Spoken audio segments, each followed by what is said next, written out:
전에 18주년인가 19년 때 왔는데 벌써 24주년이네.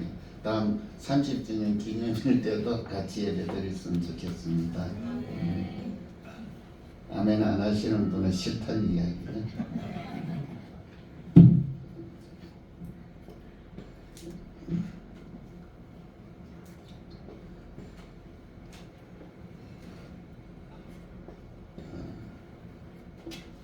오늘은 제가 이렇게 짧은 시를 한 편 읽어드리겠습니다. 흔들리지 않고 피는 꽃이 어디 있으랴. 이 세상 그 어떤 아름다운 꽃들도 다 흔들리면서 피었나니 흔들리면서 줄기를 곱게 세웠나니 흔들리지 않고 가는 사랑이 어디 있으랴. 젖지 않고 피는 꽃이 어디 있으랴.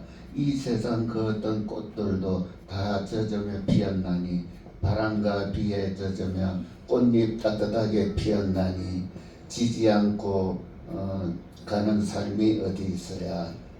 여러분이 많이 도종환 시인의 흔들리며 피는 꽃이라는 시입니다. 저는 이 시를 읽을 때마다 이 도종환 시인이 교인인지 아닌지는 모르겠는데 하여튼 큰 감명이 왔습니다. 어쩌면 우리들의 삶과 똑같은 시라고 이렇게 말을 할 수 있습니다. 우리의 삶이 흔들리지 않고 이렇게 이어지는 삶은 없습니다. 비에, 바람에, 태풍에, 고난에, 슬픔에 이렇게 다 흔들리면서 살아가고 있습니다. 사실 뿌리 위를 내리며 살아가는 것은 쉬운 일이 아닙니다. 흔들리는 그 모습 가운데서 우리가 뿌리를 내리고 중심을 잡고 꽃을 피우기에는 참 만만한 일이 아닙니다. 그러나 흔들리지 않고 피는 꽃이 없듯이 흔들리지 않고 뿌리를 내릴 수 있는 삶도 없습니다. 우리가 신앙생활하면서 가장 어려운 것이 평안할 적에는 참 교회 오는 게 좋고 또 신앙생활하는 게 기쁘고 하나님의 말씀이 귀에 쏙쏙 들어옵니다. 그러나 우리가 고난과 슬픔 가운데 처해 있을 적에는 이것이 참으로 흔들리지 않고 바로 서기가 쉽지는 않습니다. 인생의 거센 비바람도 흔들릴지라도 그 흔들림 속에서 우리가 뿌리를 굳게 내린다고 그러면은 우리는 아름다운 꽃을 피울 수 있게 되는 것입니다. 흔들리면서도 감사해야 될 이유는 아픈 시련을 통해서 여호와 하나님께 깊이 뿌리를 내릴 수 있게 되기 때문입니다. 저도 농사를 올해 처음 지어봤는데 이 농작물이 뿌리를 못 내리면은 금방 시들고 이렇게 죽어버리더라고요. 마찬가지로 우리도 하나님 안에 뿌리를 내리지 않는다고 그러면은 처음에 피어날 적엔 똑같이 피어나지만은 얼마 못 가서 시드는 모습을 볼 수 있습니다. 그래서 우리가 어떻게 뿌리를 내려야 되는가? 그것은 여러 방법이 있습니다. 교회에 충성하고 또 목회자를 잘 섬기고 또 봉사를 열심히 하고 이런 것들도 뿌리를 내리는 한 방법입니다. 그러나 그것이 다는 아닙니다. 제일 중요한 것은 하나님 안에 뿌리를 내릴 적에 최고의 열매를 거둘 수 있다는 사실입니다. 농사꾼이 열심히 땀을 흘려서 농사를 짓고 식물을 보살피고 가꾸고 비료를 주고 하는 것은 열매를 얻기 위함입니다. 만약에 그 식물이 열매가 안 맺힌다고 그러면은 그렇게 애써서 주할 필요가 없다는 것입니다. 그 열매를 거두기 위해서 그 많은 땀과 노력을 들이는 것입니다. 우리가 인생의 거센 비바람에 흔들릴지라도 낙심하지 말아야 되는 것은 하나님 안에 뿌리를 내려야 되기 때문입니다. 하나님 앞에 뿌리를 내린 성도들은, 사람들은 어떤 고난과 어려움이 와도 절대로 흔들리지 않고 아름다운 꽃을, 아름다운 최고의 열매를 맺을 수 있는 것입니다. 흔들리면서도 감사해야 될 이유는 아픈 시련을 통해서 여호와 하나님께 뿌리를 내릴 수 있기 때문입니다. 이렇게 주위에 보면은 편안하게 이렇게 신앙생활하고 또 삶도 살아가고 그런 사람이 있습니다. 그런 사람은 참 두렵습니다. 나도 저렇게 좀 시련 없이 참 고통 없이 편안하게 좀 살았으면 좋겠다 하는 이런 생각도 듭니다. 그러나 그렇게 편안한 가운데 있는 상태는 어느 순간에 태풍과 비바람이 몰아치면은 평안한 것 같지만은 쓰러지고 넘어지고 마는 것입니다. 그것은 뿌리가 없기 때문입니다. 무슨 뿌리? 하나님의 말씀을 뿌리로 삼아서 든든하게 뿌리를 내린 사람은 아무리 어려운 비바람이 닥쳐도 그것을 견뎌 나갈 수 있게 된다는 것입니다. 오늘 본문의 데살로니가 교회는 환난과 어려움의 한복판에 서 있습니다. 그래서 이 편지에는 환난이나 고난이라는 단어가 유난히 많이 등장합니다. 1장 6절에 또 너희는 많은 환난 가운데서 또 환난 속에 있었다. 또 2장 2절에는 고난과 능력을 당하였으나 2장 14절에는 유대인들에게 고난 받은 것 같이 또 3장 7절에는 모든 궁핍과 환난 가운데서 이렇게 환난과 고난이 많이 있는 교회였습니다. 우리가 생각할 적에는 저 교회는 하나님께 징계를 받아서 하나님께 꾸지점을 받아서 저렇게 어려움이 있구나 이렇게 생각할 수 있습니다. 그러나 그 하나님의 어려움을 주시는 그 이유는 그 교회가 하나님 안에 굳건히 뿌리를 내리게 하시기 위함이었습니다. 우리도 마찬가지입니다. 우리에게 고난과 어려움이 닥치는 것은 우리가 더욱더 굳건해져서 하나님 안에 뿌리를 내려가지고 어떤 고난과 어려움이 오더라도 그것을 이겨나가게 하기 위함이라는 것입니다. 그럼에도 사도 바울은 이 빌라델피아 교회에게 감사하라고 그랬습니다. 어떻게 보면 복장 터지는 소리 같기도 합니다. 이렇게 교회가 어렵고 힘들고 그런데 막 두 개로 쪼개지려고 그러고 이런 어려운 가운데 있는데 감사하라 그랬습니다. 그것도 그냥 감사가 아니라 무조건 감사하라 그랬습니다. 무조건 감사는 어떤 상황에서도 불구하고 무조건 조건 없이 감사하라는 이야기입니다. 근데 그것이 어떻게 가능하겠습니까? 내 사정, 내 형편이 도무지 감사할 수 없는 처지에 있는데 감사라는 것은 이해가 잘 안 되고 어떻게 들으면은 정말 야속하기도 한 그런 말입니다. 근데 여기서 사도 바울은 범사에 감사하라 그랬습니다. 너희들이 좋은 일을 겪을 때나 슬픈 일을 겪을 때나 항상 감사하라 그랬습니다. 그래서 그 감사가 우리를 든든하게 뿌리내리게 한다는 것입니다. 인간적으로 말하면 정말 야속하고 비현실적인 말씀입니다. 그리고 이상론입니다. 어떻게 내가 지금 죽겠는데 내가 모든 것을 다 포기하고 죽고 싶은데 무조건 감사하라고 그러는 거 이게 이해가 되는 말씀입니까?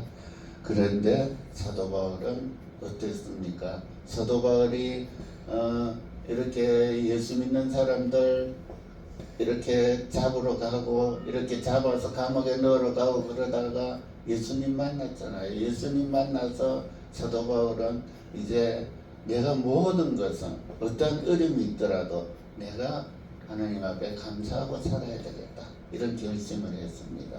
오늘 저와 여러분들도 어떤 어려움과 힘든 가운데 있을지라도 하나님 안에 뿌리를 굳건히 내려서 정말 최고의 열매를 거둘 수 있는 저 여러분들이 되시기를 주님의 이름으로 축원합니다. 오늘 본문을 놓고 보면 우리는 두 가지 사실을 깨달을 수 있습니다. 왜 감사해야 하는지를 분명히 알아야 합니다. 감사도 알아야 하고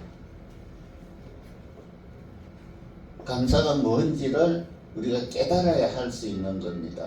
옆에서 너 하나님 앞에 감사해라 이런다고 감사가 되겠습니까? 왜 감사해야 되는지 그 이유를 알아야 된다는 것입니다. 그래서 우리는 이유를 알기 위해서 첫 번째로 우리의 하나님 대신 여호와 하나님이 범사에 감사하라고 명령을 했기 때문에 감사해야 되는 것입니다. 다른 이유가 있어서 감사해야 되는 것이 아닙니다. 하나님께서 감사하라고 명령했으니까 우리는 그에 따라서 범사에 감사해야 된다는 것입니다. 어떤 사람들은 조건이 좋아야 감사합니다. 그런데 그런 것이 아니라 어렵고 고난과 힘듦이 있을 적에도 우리는 하나님 말씀에 따라서 하나님이 감사라고 하셨으니까 우리는 감사해야 된다는 것입니다. 이 세상 끝날까지 내가 너희와 함께 있을 것이다. 두려워 말라. 내가 너와 함께 하신다고 예수님은 말씀하셨습니다. 사람들은요 이렇게 좀 능력이 있고 이렇게 좀 부하고 그러면 주위에 사람들이 이렇게 꼬입니다. 많이 이렇게 뭐 오라고 안 그래도 저절로 이렇게 모입니다. 그런데 내가 쫄딱 망하고 아무것도 가진 거 없으면은 오라 그래도 안 옵니다. 다 떨어져 나갑니다. 이것이 우리 인간의 본성입니다. 그러나 예수님은 뭐라 그랬습니까? 이 세상 끝날까지, 이 세상 끝날이라는 말은 그 안에 오만 그 단어가 다 들어가는 겁니다.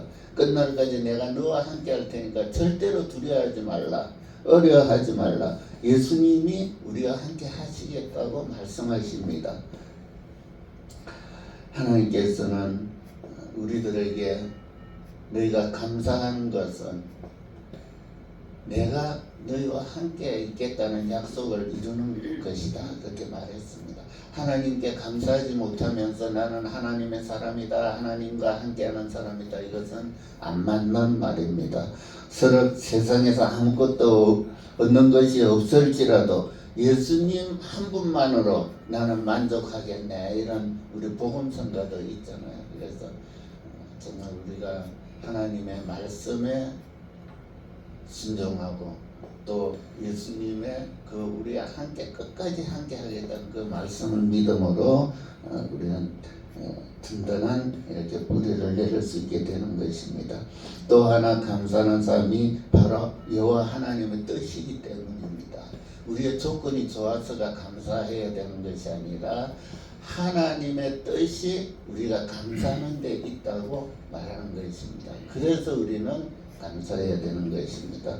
오늘 18절에 보니까 범사에 감사라. 이는 그리스도 예수 안에서 너희를 향하신 여호와 하나님의 뜻이니라. 하나님의 뜻이기 때문에 우리는 감사해야 된다는 것입니다.